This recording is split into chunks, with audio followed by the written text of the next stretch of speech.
ఏమనిపిస్తోంది మీకు ఇంకా ఇప్పుడు కూడా? ఎస్, మనం ఇంకా ఇప్పుడు కూడా దీని గురించి మాట్లాడుకోవటం వినపడుతుందండి? యా, వినిపిస్తుంది, చెప్పండి. ఎస్, ప్రజాస్వామ్యంలో సుప్రీం ఎవరు అంటే ప్రజలే. ఆ ప్రజలే మొన్న తీర్పులో చెప్పారు అమరావతి రాష్ట్రానికి ఏకైక రాజధాని అని. అది న్యాయ రాజధాని అని వైసీపీ ప్రచారం చేసిన కర్నూలులో చెప్పారు. కార్యనిర్వాహక రాజధాని, నేను నివాసం కూడా ఉంటాను అని చెప్పిన వైజాగ్ లోనూ చెప్పారు. అమరావతి రాష్ట్రానికి ఏకైక రాజధాని అని ప్రజలు క్లియర్ గా తీర్పిచ్చారు.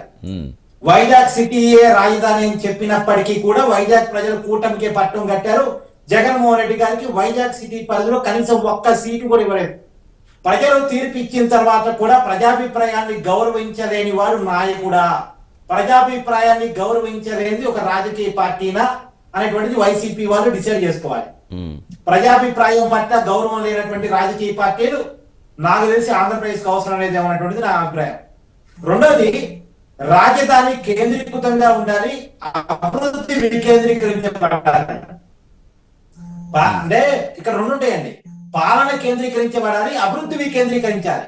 కానీ పాలనని వికేంద్రీకరిస్తానంటాడు జగన్మోహన్ రెడ్డి. పాలనా వికేంద్రీకరణకి అభివృద్ధి వికేంద్రీకరణకి తేడా తెలియని వ్యక్తి జగన్మోహన్ రెడ్డి. కానీ ఆయనకి ఆ విషయంలో ఆ తేడా ఏంటో చెప్తే బాగుంటుంది అనేటువంటిది నా ఆలోచన. రెండోది, అభివృద్ధి వికేంద్రీకరణ జరుగుతుందా లేదా క్రాస్ చెక్ చేయండి. ఇలా గూగుల్ వైజాగ్ లో వచ్చింది, తర్వాత మైక్రోసాఫ్ట్ కావచ్చు, టీసీఎస్ కావచ్చు, అమెజాన్ కావచ్చు, ఇలాంటి చాలా కంపెనీలు వైజాగ్ వేదికగా ల్యాండ్ అవుతున్నాయి. అంటే ఐటీకి అండ్ డేటా సెంటర్ కి ఏ హబ్ గా కూడా వైజాగ్ నిర్మాణం కాబోతా ఉంది. ఇంకొక పక్కన అమరావతి ఆ ప్రాంతానికి సంబంధించినటువంటి కొన్ని కంపెనీలు ప్రత్యేకించి క్వాంటమ్ కంప్యూటరింగ్ కి వేదికగా అమరావతి వేదిక కాబోతా ఉంది. డ్రోన్ క్యాపిటల్ గా రాయలసీమ ప్రాంతాన్ని అభివృద్ధి చేయబోతా ఉన్నారు. తర్వాత ఇప్పటికే శ్రీ సిటీ మీ అందరికీ తెలియంది కాదు. ఇవన్నీ కూడా అంటే అభివృద్ధిని వికేంద్రీకరిస్తున్నారు. వచ్చే కంపెనీని ఏ ప్రాంతానికి ఎలాంటి కంపెనీలు తీసుకురావాలి అనేటువంటి వికేంద్రీకరణ ప్లాన్ జరుగుతుంది. దీన్ని అభివృద్ధి వికేంద్రీకరణ అంటారు. రాజధాని ఒకటే ఉండాలి కానీ అభివృద్ధిని వికేంద్రీకరించాలి అనేటువంటిది ఇప్పుడు ఉన్నటువంటి ప్రభుత్వం యొక్క మోడల్ గా నాకు కనపడతా ఉంది. ఎగ్జాంపుల్ అండి, సెల్ఫ్ ఫైనాన్స్ సిటీ అంటే ఏంది అని ఇందాక కిరణ్ రెడ్డి గారు అడిగారు. సెల్ఫ్ ఫైనాన్స్ సిటీ ఏంటంటే ఈ రోజు ₹1 మనం పెట్టినా సరే ఆ రూపాయిని తిరిగి ఇవ్వగలిగినటువంటి సిటీ అని అర్థం. ఇప్పుడు హైదరాబాద్ ఉంది, హైదరాబాద్ మీద తెలంగాణ ప్రభుత్వం ఇన్వెస్ట్ చేయదు, హైదరాబాదే తెలంగాణ ప్రభుత్వానికి ఆదాయం తెచ్చిపెట్టింది. ఎలా రాష్ట్రం మొత్తం ఇస్తున్న సంక్షేమ పథకాలకి పెద్ద ఆదాయం హైదరాబాదే. హైదరాబాద్ అనేది చాలా పెద్ద ఎసెట్. ఆ నగరం రోజు రోజుకి పెరిగిపోతా ఉంది. కాబట్టి ఈ రకంగా సెల్ఫ్ ఫైనాన్స్ సిటీని అమరావతి వేదికగా తయారు చేయాలి అనేటువంటిది చంద్రబాబు నాయుడు గారి ప్లాన్. ఇవాళ క్వాంటమ్ కంప్యూటరింగ్, ఐబిఎం లాంటి కంపెనీలు అమరావతిలో ఇన్వెస్ట్ చేస్తున్నాయంటే వాళ్ళు తెలియదా ఇది నదీకరణలో కడుతున్నారని తెలియక ఇన్వెస్ట్ చేస్తున్నారా? ఇందాకన్నారు అక్కడ ఉండి అక్కడ ఎదిగింది సార్. ఈడ రాజధాని తయారు చేయాలంటారు. అదిగో బీజేపీ వాళ్ళు గుజరాత్ దగ్గర రాజధాని కట్టారు. ఎన్నేళ్ళు అవుతుంది? ఈ అంటే కూడా పోయేవాళ్ళు లేడు, ఈ అంటే కూడా పోయేవాళ్ళు లేడు. ఇన్నేళ్ళైనా కానీ అలా ఉంటుందని చెప్పేసి జగన్మోహన్ రెడ్డి గారు దాన్ని వీళ్ళు జగన్మోహన్ రెడ్డి గారు చెప్పే స్థితిలో మాట్లాడుతూ ఉన్నారు. జగన్మోహన్ రెడ్డి గారు నేర్చుకోవాలంట. ఏం తయారు చెప్తే ఆయన నేర్చుకునేది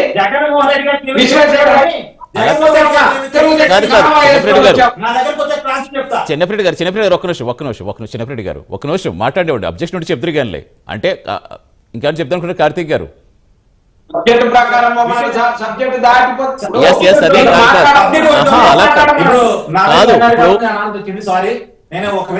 నిజంగా లీగల్ గా ప్రాబ్లం కార్తీక్ గారు అంటే లీగల్ గా నిజంగా ప్రాబ్లమ్స్ ఏమైనా ఉంటాయా? లీగల్ గా ఎలాంటి సమస్యలు లేకుండా జాగ్రత్తలు తీసుకుంటారు నారాయణ గారు చెప్తున్నారు. దీని మీద సుప్రీంకోర్టు ఖచ్చితంగా దృష్టి పెట్టాల్సిన అవసరం జగన్ గారు చెప్తున్నారు. మళ్ళీ ఇష్యూ ఎందుకు వస్తుంది? ఈ ఇష్యూ ఎందుకు వస్తుందంటే అండి, నిజానికి వైసీపీ ప్లాన్ గురించి నేను గత డిబేట్ లో అమరావతి గురించి మీరు డిబేట్ పెట్టినప్పుడు చెప్పాను. అవును, ఏంటంటే పార్లమెంట్ లో అమరావతి శాశ్వత రాజధాని అని ఒక అంటే ఆంధ్రప్రదేశ్ పునరుద్ధరణ చట్టంలో పెట్టబోతా ఉన్నారు. పెట్టబోతున్నటువంటి క్రమంలో ఆల్రెడీ మంత్రుల కమిటీ చర్చించింది. అంతకుముందు న్యాయపరమైన చిక్కుల విషయంలో వాళ్ళు కూడా చర్చించిన తర్వాత కేబినెట్ ముందుకు వచ్చిన తర్వాత కేబినెట్ అనుకుంది ఏంటంటే ఖచ్చితంగా దీని మీద వైసీపీ సుప్రీంకోర్టుకి వెళ్ళింది. సుప్రీంకోర్టుకి వెళ్ళినా సరే న్యాయపరంగా నిలబడేలా దీనిని మళ్ళా పకడ్బందీగా తయారు చేయాలి అన్న కాడ చర్చ వచ్చింది. ఆ చర్చలో భాగంగా 2014 నుంచి అంటే రాష్ట్ర విభజన 2014 జరిగింది కదా, 2014 నుంచి అమరావతిని రాజధానిగా పెట్టాలా, లేదు అంటే ఆంధ్రప్రదేశ్ పునర్విభజన చట్టంలో 10 సంవత్సరాలు హైదరాబాద్ కామన్ క్యాపిటల్ ఉంది, అందుకని ఆ 10 సంవత్సరాలు తీసేసి 2024 నుంచి అమరావతి రాజధాని అని పెట్టాలన్న కాడ చర్చ జరిగింది. న్యాయపరంగా ఏది నిలిచిద్ది అన్న కాడ దాని మీద మళ్ళీ తిరిగి న్యాయశాఖ బిల్లును పంపించారు. కాబట్టి వైసీపీ యొక్క ఆలోచన ఆ రోజే కేంద్ర ప్రభుత్వం గమనించింది. అందుకనే పోయిన పార్లమెంట్ సమావేశంలో బిల్లు పెట్టకుండా మళ్ళా న్యాయ పరిస్థితిని పంపించి, అంటే సుప్రీంకోర్టుకి ఒకవేళ వైసీపీ వెళ్ళినా సరే నిలబడగలిగేలా ఆ చట్టాన్ని తయారు చేసి పునర్విభజన చట్టంలో పెట్టాలి అనేటువంటిది కేంద్ర ప్రభుత్వం అనుకుంటుంది. సహజంగా ఏ రాష్ట్ర రాజధానిని కూడా ఈ పార్లమెంట్ డిసైడ్ చేయరా, కానీ కేవలం ఆంధ్రప్రదేశ్ రాజధానిని మాత్రమే పార్లమెంటు చట్టబద్ధంగా అంటే చట్టబద్ధత కల్పించబోతా ఉంది. ఏ రాష్ట్ర రాజధానికి రేంజ్ అమరావతికి ఉండబోతోంది. కారణం ఏంటంటే వైసీపీ ఈ ఆలోచన, వాళ్ళు సుప్రీంకోర్టుకి వెళతారు ఖచ్చితంగా, వాళ్ళు అమరావతిని తీవ్రంగా వ్యతిరేకిస్తున్నారు, అమరావతి మీద కక్ష కట్టట్టు వ్యవహరిస్తున్నారు అన్న విషయాన్ని దేశం మొత్తం గమనిస్తారు.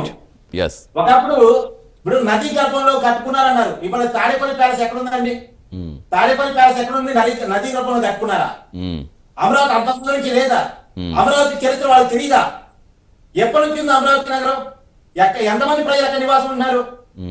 వాళ్ళంతా నివాసం ఉంటున్న ప్రాంతాన్ని నదీ గర్భం అది మునిగిపోయే ప్రాంతం ఇలా ఇష్టం వచ్చినట్టు ప్రచారం చేయడానికి ఎన్నాళ్ళు మునిగిపోయింది తాడేపల్లి ప్యాలెస్ అని? ఎన్నిసార్లు మునిగిపోయింది?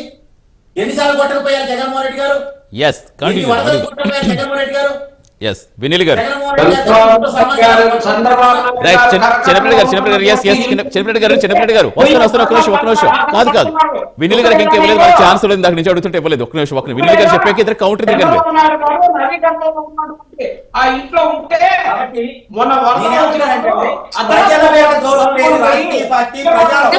రైట్ ఒక్క నిమిషం చిన్నప్పటి గారు వినీల్ గారికి ఇచ్చిన ఏమన్నా అబ్జెక్షన్ చెప్పారు. వినీల్ గారు ఒక్క మాట అండి, రామారావు గారు ఒక రైతు చనిపోయారు, ఆ రైతు మరణం మీద మాట్లాడారు కదా. నిజానికి ఆ కుటుంబంతో నేను కూడా మాట్లాడాను. వాళ్ళు చెప్పింది ఏంటంటే నిజానికి గతంలో కొంత వాళ్ళకి ఏదైతే చిన్నప్రెడ్డి గారు ఆరోపణ చేశారో, చిన్నప్రెడ్డి గారు ఏముందండి డైరెక్ట్ రామారావు గారు ఆ రోజు ఆరోపణ చేశారుగా గ్రామ సభలో. ఆయన చేసింది ఏంటంటే నాకు కేటాయించిన భూమి ఎక్కడో చెరువులో వచ్చింది అని చెప్పేసి ఆయన ఆరోపణ చేశారు. ఆ వాయిస్ ప్రభుత్వం తీసుకుంది, అతనికి మైక్ ఇచ్చి ప్రభుత్వం మాట్లాడించింది. ఆయన ఆవేదనని ప్రభుత్వం విన్నది. సరే, ఆయనకి ఎప్పటి నుంచో గుండె ఉంది, గతంలో కూడా ఆయనకు వచ్చింది.